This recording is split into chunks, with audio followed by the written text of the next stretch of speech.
Hello दोस्तों, हमारे channel में आप सभी का स्वागत है। कहानी पसंद आए चैनल को लाइक एंड सब्सक्राइब जरूर कीजिएगा। निशा के भाई की शादी अभी अभी कुछ दिन पहले हुई है। उसकी भाभी एक बहुत ही गरीब परिवार की है, इसलिए निशा के भाई ने अपनी पत्नी की नौकरी लगवा दी। निशा की भाभी रोज रात को घर से नौकरी के लिए एक गाड़ी में बैठकर चली जाती और जब वो सुबह घर पर वापस आती तो निशा देखती कि उसकी भाभी का चेहरा बिल्कुल उदास होता। उसका सारा मेकअप, कपड़े बहुत ही अजीब लगते और वो जल्दी से भागकर अपने कमरे में चली जाती और वहां पर फूट फूट कर रोने लगती। निशा को अपनी भाभी का ये बर्ताव बिल्कुल भी समझ नहीं आता। निशा को अपनी भाभी का ये बर्ताव बिल्कुल भी समझ नहीं आता कि जब उन्हें नौकरी करनी पसंद ही नहीं तो वो ये नौकरी क्यों कर रही हैं। निशा ने अपनी भाभी से बात करने की कोशिश की, लेकिन उन्होंने निशा को इसके बारे में कुछ भी नहीं बताया। फिर निशा ने सच्चाई का पता लगाने की कोशिश की तो उसके होश उड़ गए। उसे अपने भाई पर बहुत ज्यादा गुस्सा आने लगा, क्योंकि निशा की भाभी रोज रात को, हे भगवान, मेरे तो नसीब ही फूट गए हैं जो मुझे ऐसी नामुराद बहू मिली है, जो दहेज के नाम पर एक फूटी कौड़ी भी अपने साथ नहीं लेकर आई। इसके घर वालों को तो इतना भी होश नहीं कि चलो अगर हमारे दामाद का काम नहीं लग रहा तो उसको बिजनेस के लिए कुछ पैसे दे दे। लेकिन नहीं, वो लोग कहाँ सुनने वाले हैं। अपने सर की बला उतार करके हमारे घर पर पटक दी है। सारा दिन बस बैठकर खाती रहती है। इतना खर्चा होता है इसका। अपनी माँ की बातें सुनने के बाद सोनू अपनी माँ से कहता है, अरे माँ, क्यों चिंता करती हो? अगर ये दहेज में पैसे नहीं लेकर आई तो क्या हो गया? पैसे तो यही लाकर आएगी, चाहे दहेज में लाए या फिर कमा कर दे। मैंने इसके लिए एक काम ढूंढ लिया है। अब तो पैसों की बारिश होगी। अपने बेटे सोनू की बात सुनकर उसकी माँ खुशी के मारे उछल पड़ती है और कहती है, क्या कह रहा है बेटा? सच में?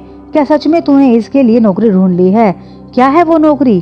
तभी सोनू अपनी माँ से कहता है, अरे माँ, नौकरी क्या है इसके बारे में मत पूछो।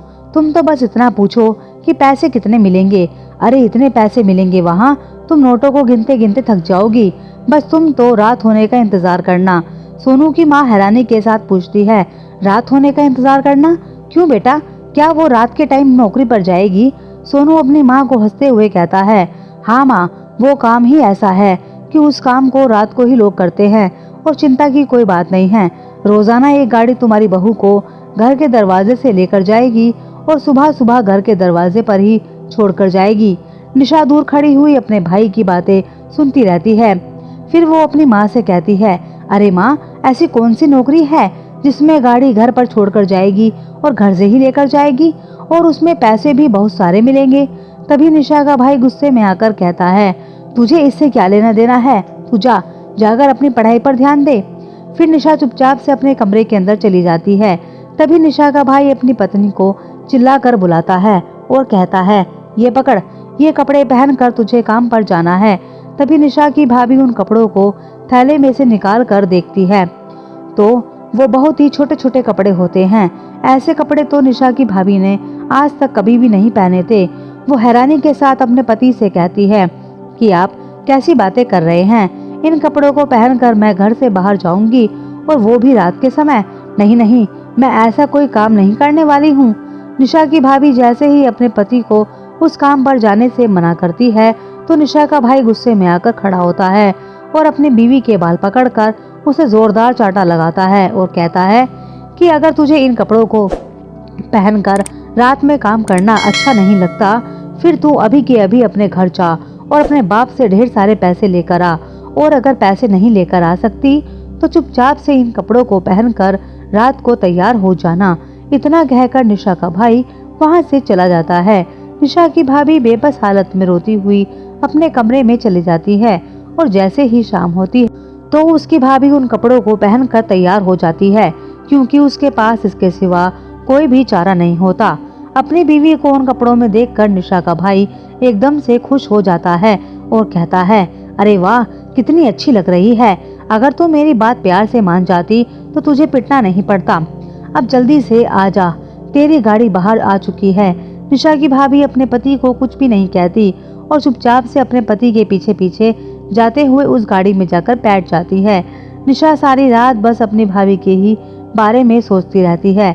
लेकिन जब सुबह होने पर निशा की भाभी घर आती है तो वो चुपचाप घर के अंदर घुसती है और भागती हुई अपने कमरे में जाकर फूट फूट कर रोने लगती है। निशा बस दूर खड़ी हुई अपनी भाभी को इस तरीके से रोता हुआ बस देखती ही रहती है। तभी निशा का भाई अपनी पत्नी के पीछे पीछे जाता है और कहता है, ऐसे रो क्यों रही है, जैसे तुझे हमने सूली पर चढ़ा दिया हो। इतना बढ़िया तो तेरा काम है, कितने मजे करे तूने वहाँ पर। अगर तुझे ये काम पसंद नहीं तो अपने बाप के पास जाकर पैसे लेकर आ, वरना चुपचाप से ये काम कर। निशा का भाई अपने कमरे से बाहर निकलता हुआ अपनी बहन निशा की तरफ घूरता है और वहां से चला जाता है।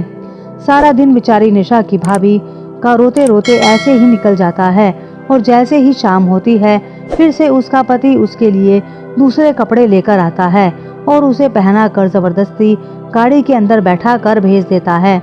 निशा की भाभी को नौकरी करते करते अब लगभग 1 महीना हो चुका था।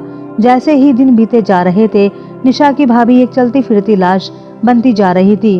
वो रात को बिना किसी से कुछ बोले तैयार होती और उस गाड़ी में बैठकर चली जाती और सुबह जब उस गाड़ी से बाहर उतरती तो सीधा अपने कमरे के अंदर जाकर फूट फूट के बस रोती रहती। वो ना तो ठीक से खाना खाती और ना ही किसी से बात करती, बस मशीन की तरह दिन भर काम में लगी रहती। और रात को ना जाने उसे ऐसा कौन सा काम करना पड़ता जिससे उसकी आत्मा पर इतना बोझ पड़ रहा था कि उसके आंसू नहीं रुक रहे थे। निशा अपनी भाभी की ऐसी हालत देखकर अंदर ही अंदर परेशान हो रही थी। एक दिन चुपके से निशा अपनी माँ और अपने भाई की नजर से बचकर अपनी भाभी के अंदर चली गई।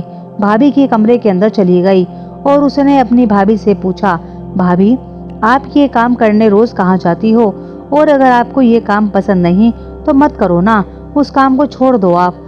निशा की भाभी अपनी बात सुनते ही उसकी तरफ देखती है और फुट फुट कर रोने लगती है। निशा अपनी भाभी को अपने गले लगा लेती है और अपनी भाभी से बार बार उनके उस काम के बारे में और उनके रोने का कारण पूछती है, लेकिन उसकी भाभी उसे कुछ भी नहीं बताती। ऐसे ही करते करते निशा की भाभी के 2 महीने पूरे हो जाते हैं, लेकिन अब निशा की भाभी धीरे धीरे करके बीमार रहने लगी।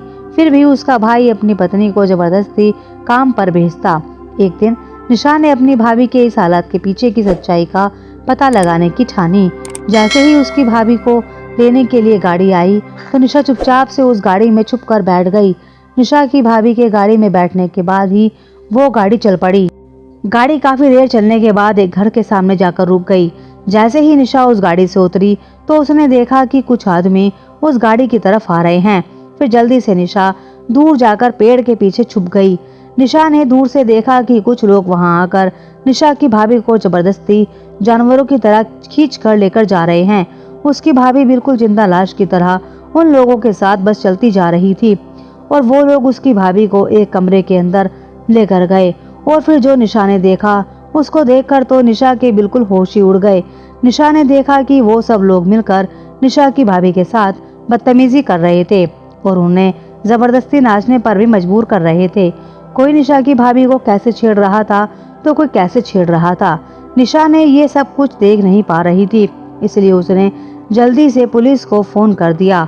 थोड़ी ही देर के बाद वहां पर पुलिस आ गई और फिर निशा ने पुलिस को अपने भाई, अपने माँ और उस जगह के बारे में सब कुछ बता दिया। पुलिस ने जल्दी से उस जगह पर छापा मारते हुए निशा की भाभी को और साथ में उसकी जैसी और भी कई लड़कियों को वहां से बचा लिया।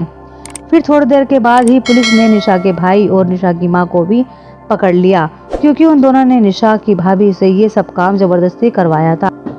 निशा की भाभी उसको देखकर फुट फुट कर रोने लगी और कहने लगी, निशा अगर तुम आज मुझे नहीं बचाती तो मैं तो यहाँ जिंदगी भर ऐसे ही फंस कर रह जाती और मैं ऐसे ही तार तार होती रहती। मैं तुम्हारा शुक्रिया कैसे अदा करूं। फिर निशा ने रोते हुए अपनी भाभी से कहा, नहीं भाभी, माफ़ी तो मुझे आपसे मांगनी चाहिए, क्योंकि मेरी माँ और मेरे भाई ने आपके साथ इतना बुरा बर्ताव किया। उन्होंने इतना भी नहीं सोचा कि उनकी भी अपनी एक बेटी है और उसके साथ ऐसा हो तो वो लोग कैसे अपने आप को माफ़ कर पाएंगे। उसके बाद से निशा अपनी भाभी के साथ खुशी खुशी रहने लगी। फिर निशा ने अपनी भाभी का अपने भाई के साथ तलाक करवा दिया और अब निशा की भाभी एक अच्छी जगह पर काम करने के लिए अपना और निशा का लालन पोषण करती है। दोस्तों, आपको हमारी कहानी कैसी लगी कमेंट बॉक्स में ज़रूर बताइएगा और हमारी ऐसी ही कहानी सुनने के लिए हमारे चैनल को लाइक एंड सब्सक्राइब ज़रूर कीजिएगा। धन्यवाद।